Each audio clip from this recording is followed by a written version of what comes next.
apa sih hacker lainnya gitu kan.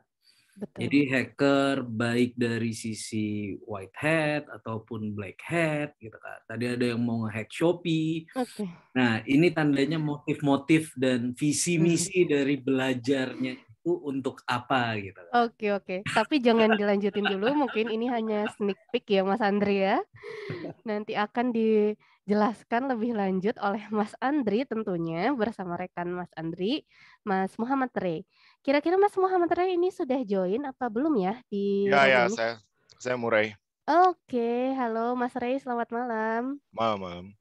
Oke, Mas Andri dan Mas Rey dalam keadaan sehat malam ini? Alhamdulillah, terakhir PCR kapan tahu? Oke.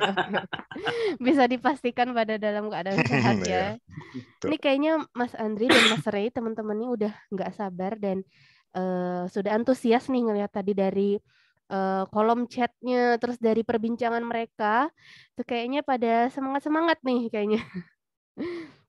Oke, untuk mempersingkat waktu, mungkin sebelum memasuki acara, saya perlu menjelaskan bahwa ini adalah salah satu webinar yang diadakan oleh Sekolah Digital Chelsea yang berkolaborasi dengan IT-Sec. Nah, teman-teman sekalian, saya pengen tahu nih, di sini udah pada pernah dengar atau udah pernah tahu malah IT-Sec atau Sekolah Digital Chelsea? Boleh dong tulis di kolom chat. Udah pada common belum nih sama belum sama Sekolah Digital Chelsea sendiri atau IT-Sec? Belum. Kebetulan banget nih kalau misalnya belum pada tahu, ada yang udah tahu juga. Baru tahu dari teman. Kalau misalnya belum pada tahu dan memang teman-teman ingin menjadi seorang hacker profesional, pas banget untuk join di acara kali ini.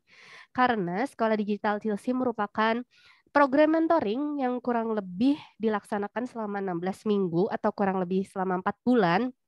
Nah, jadi selama 4 bulan ini teman-teman bakalan dilatih oleh instruktur-instruktur yang profesional di bidangnya tentunya ya. Ada salah satunya ini ada Sekolah Hacker yang kita pun berkolaborasi dengan salah satu perusahaan yang bergerak di bidang IT security yang sangat sudah ternama ya. Salah satunya adalah IT-Sec ini. Nah, nanti kalau misalnya teman-teman sendiri ingin kepo nih tentang sekolah digital TLC, nggak cuma hanya sekolah hacker aja, karena ada sekolah UI UX, QA, kemudian DevOps, dan lain-lain. Nah, teman-teman sekalian, kalau misalnya yang kepo, bisa nih untuk kepoin di websitenya, nanti saya tulis di kolom komentar www.sekolahdigitaltlc.com. Nanti teman-teman bisa nanya banyak tentang sekolah tersebut. Oke, kalau misalnya kepo ya, terus bisa juga follow di Sekolah Digital Chelsea. Nah, sekarang kan saya sudah nih memperkenalkan tentang Sekolah Digital Chelsea. Mungkin nanti yang akan lebih lanjut untuk memperkenalkan IT-Sec. Apa sih IT-Sec itu? Dan kalau teman-teman udah misalnya pengen berprofesi sebagai seorang hacker, bisa nggak sih kalau nanti bergabung dengan tim IT-Sec nih, tim kakak-kakak yang keren-keren di sini, ya nanti akan dijelaskan langsung oleh pemateri kita yang luar biasa langsung dari Presiden Direkturnya IT-Sec sendiri nih, Mas Andri. Oke, daripada bertele-tele dan lama banget, kayaknya teman-teman udah nggak sabar dengerin dari pemaparan materi atau penjelasan dari mengenai masa depan profesional hacker dari Mas Andri Hutama Putra selaku Presiden Direktur IT-Sec dan kemudian akan dilanjutkan oleh Mas Rey. Silakan Mas Andri. Terima kasih Mbak. Selamat malam rekan-rekan semuanya. Selamat malam. Malam Mbak, malam.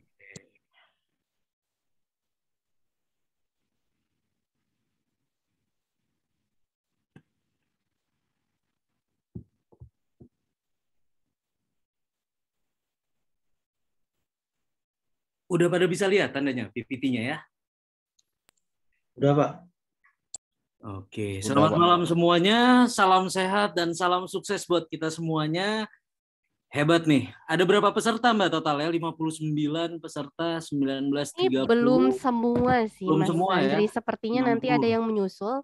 Dari total sih 200 ya. Mudah-mudahan memang sampai 200 nih. Siap. Tandanya partisipasi sama semangatnya 45 nih ya. Ini materinya pun juga lumayan seru. Saya coba untuk ambil dari sisi helikopter view.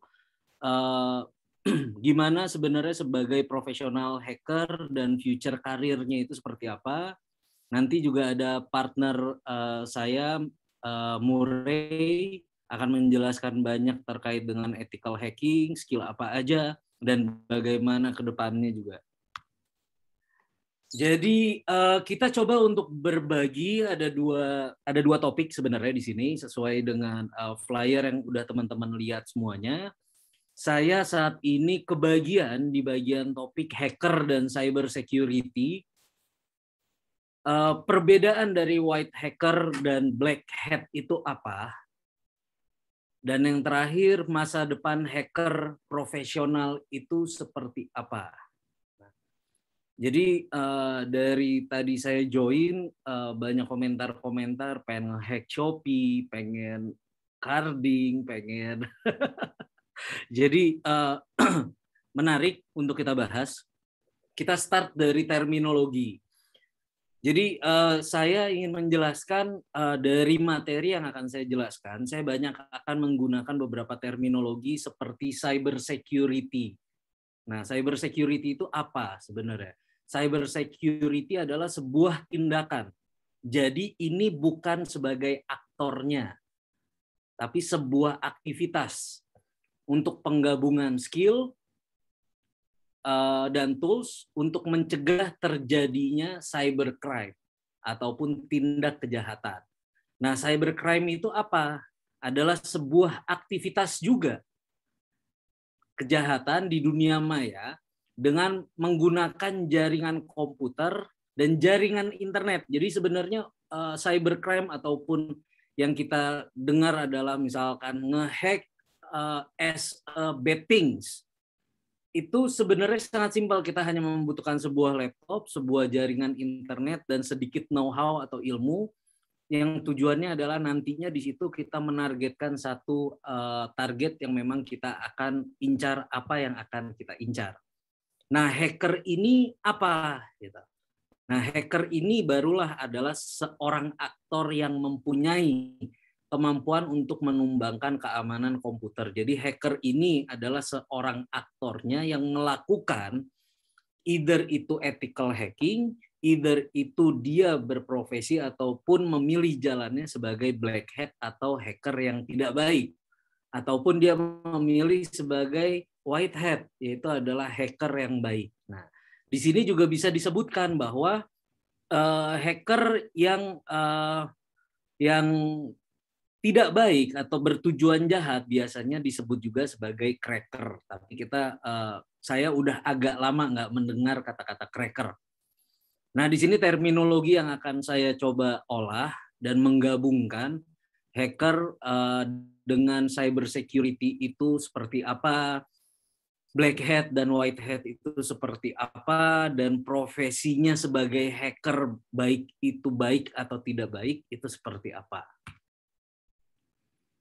Jadi kita masuk ke materi pertama. Jadi perkembangannya seperti yang kita udah tahu, teman-teman juga udah tahu.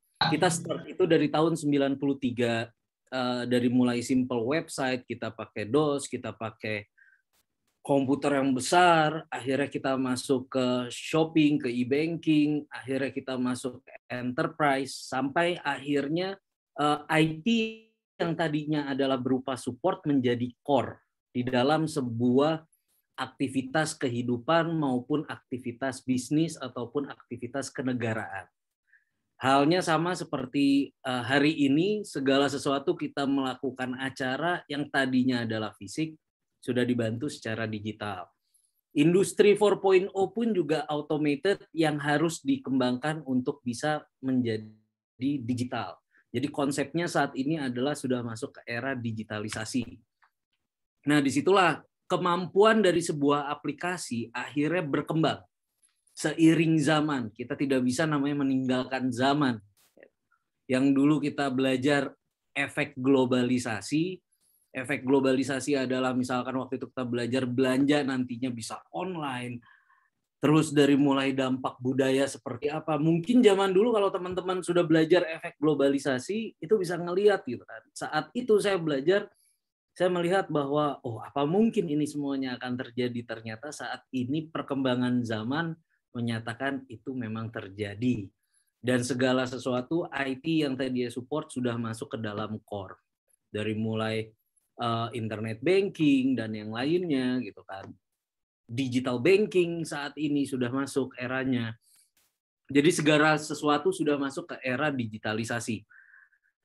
Disitulah akhirnya permulaan di mana kita berpikir bahwa sebuah sistem dibutuhkan pengamanan.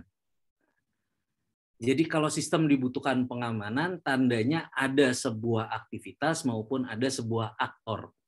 Aktornya itu bisa kita sebut adalah sebagai hacker. Nah, hackernya baik atau buruk nih?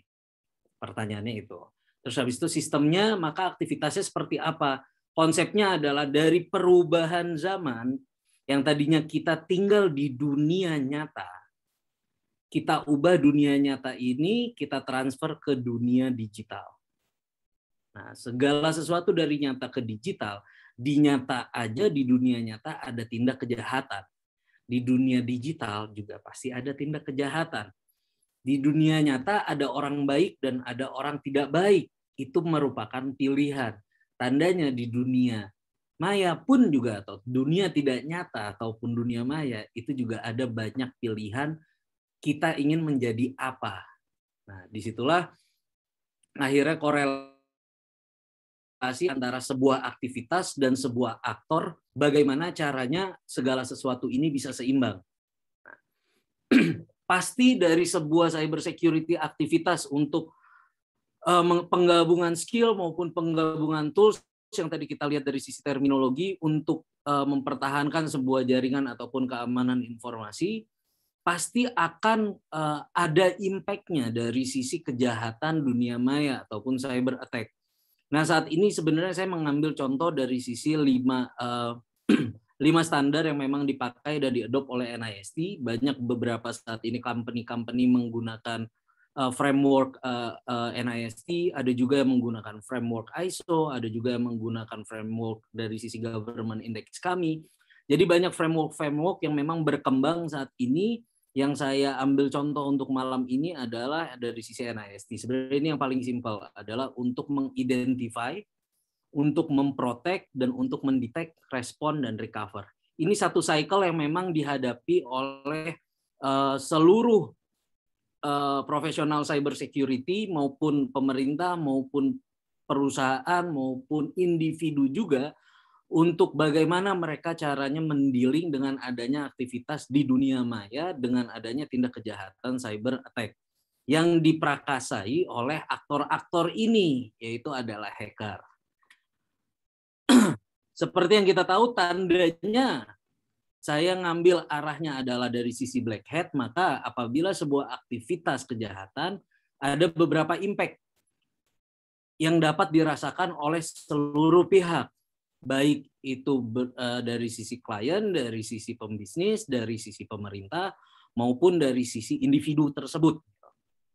Apa? Berupa financial loss.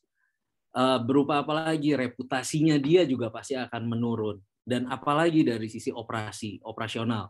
Operasional dia ada downtime-nya, reputasinya tandanya sudah, seandainya ada yang mau hack Shopee, tandanya di situ kita udah bisa berpikir bahwa Shopee apa nih nanti impact-nya. Apakah dari sisi finansial, dari sisi reputasi, apakah dari sisi operasional.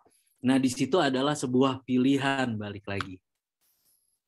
Nah, tapi coba di sini saya selalu meluruskan dan mengedukasi teman-teman bahwa ITsec Asia saya jadikan sebuah contoh dari perusahaan cyber security yang memang sudah berdiri sejak tahun 2004, kita namanya ITsec Indonesia, 2010 kita berubah nama menjadi ITsec Asia, Saat ini kita sudah ada di Indonesia sekitar ada 130 karyawan tetap dan permanen.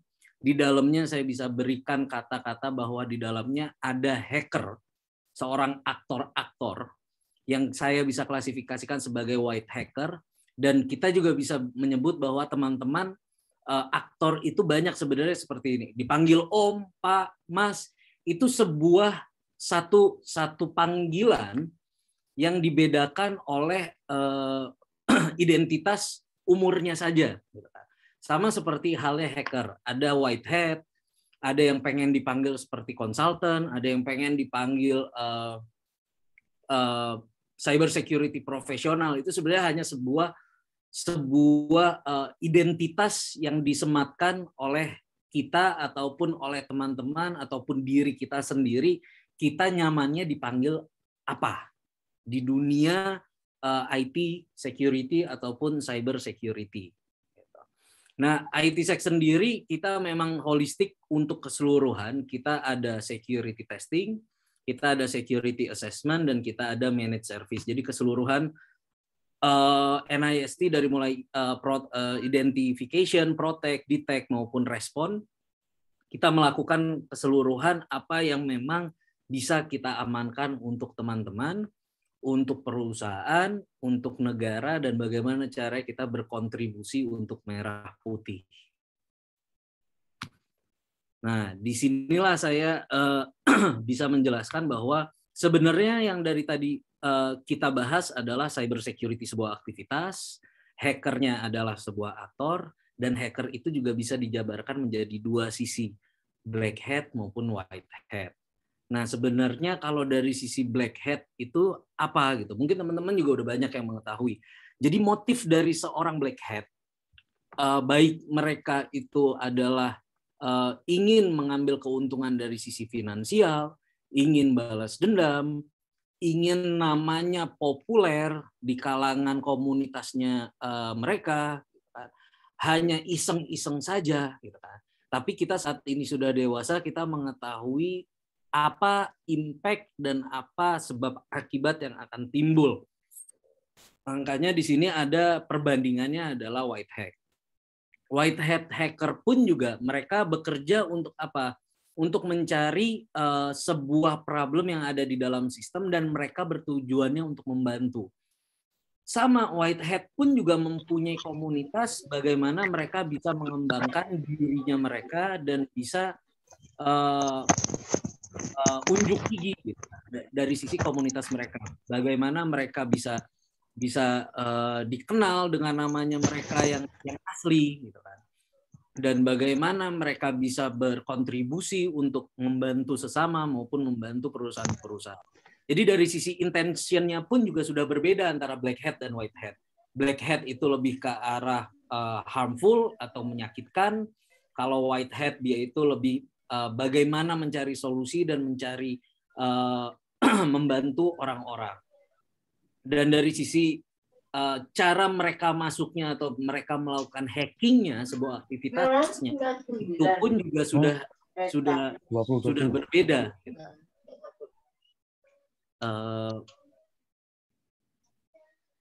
Oke. Ada yang belum di mute nih kayaknya nih.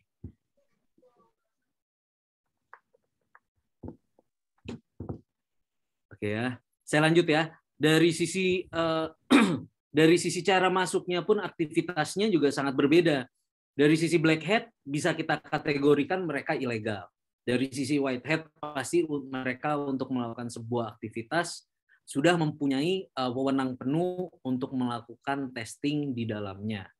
Nah, jadi di sini kita bisa secara garis besar, kayak misalkan saya kasih contoh satu lagi adalah black hat itu mengambil keuntungan dari target mereka yang memang tidak aware terhadap keamanan informasi.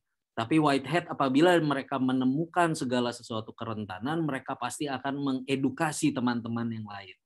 Jadi balik lagi dari sisi aktor itu sebuah pilihan. Alangkah baiknya kita bisa apabila mempunyai sebuah ilmu ataupun dari sisi ethical hacking, dari sisi cyber security gitu kan.